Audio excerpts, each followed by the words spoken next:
Lettre de l'École internationale 5.34 Au-delà de la conscience de l'ego par Kim Natarajan.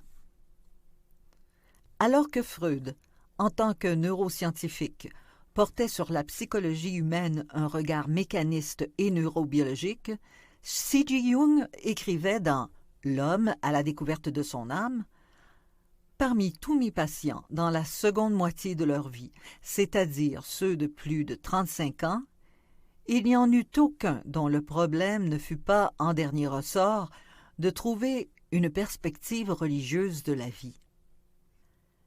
Si l'on considère qu'il faut du temps avant que les névroses soient si invalidantes qu'on recherche un traitement, cette prise de conscience d'un manque de valeur spirituelle peut commencer bien plus tôt dans la vie et cette constatation peut s'appliquer à beaucoup d'entre nous.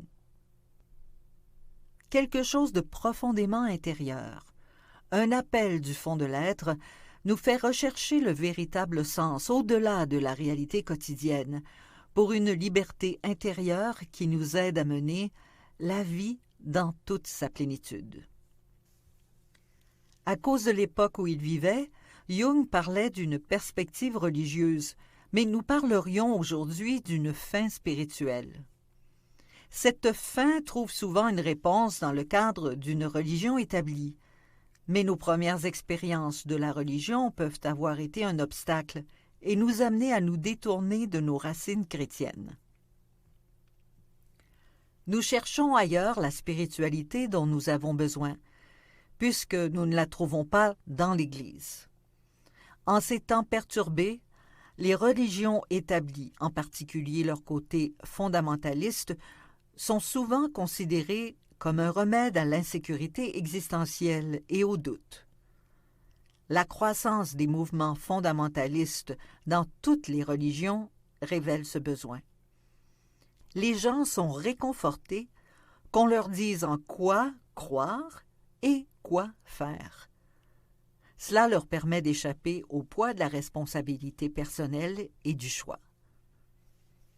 Notre première étape consiste à accepter de vivre à la fois dans une réalité matérielle et spirituelle.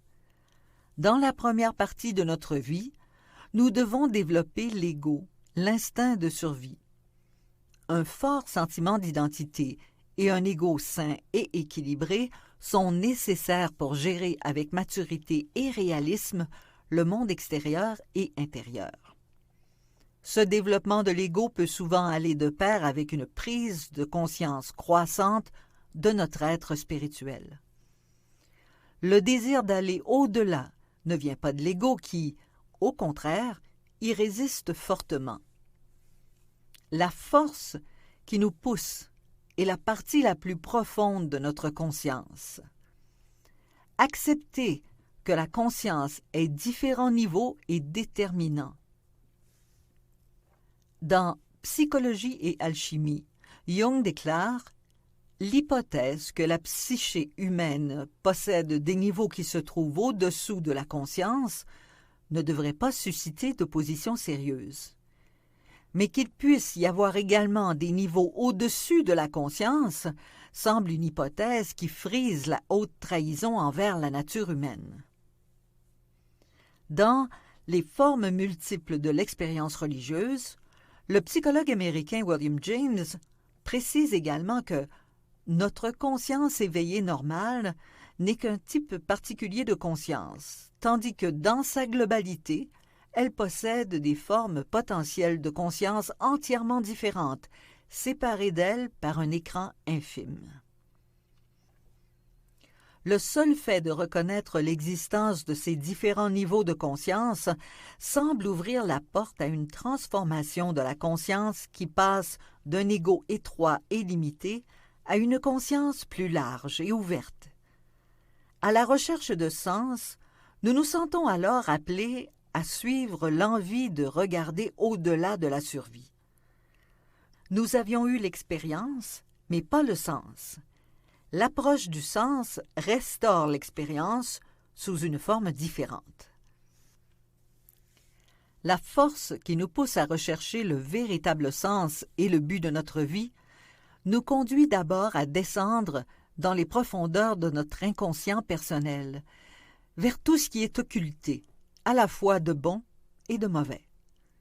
En conséquence, à l'aide d'intuitions données par la grâce, nous sommes amenés à une conscience plus profonde qui apporte la guérison et nous aide à nous élever de manière créative vers les sommets de la conscience spirituelle dans toute sa plénitude.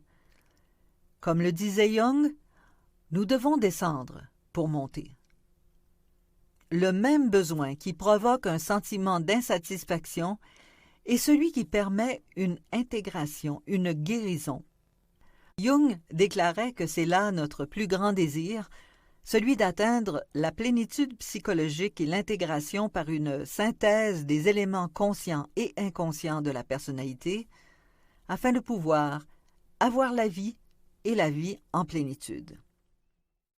Dans notre cheminement, lorsque nous rencontrons des difficultés, nous ne devons jamais perdre de vue que le fait de nous relier à notre côté spirituel, qui mène à la plénitude et à l'intégration, est un droit inné.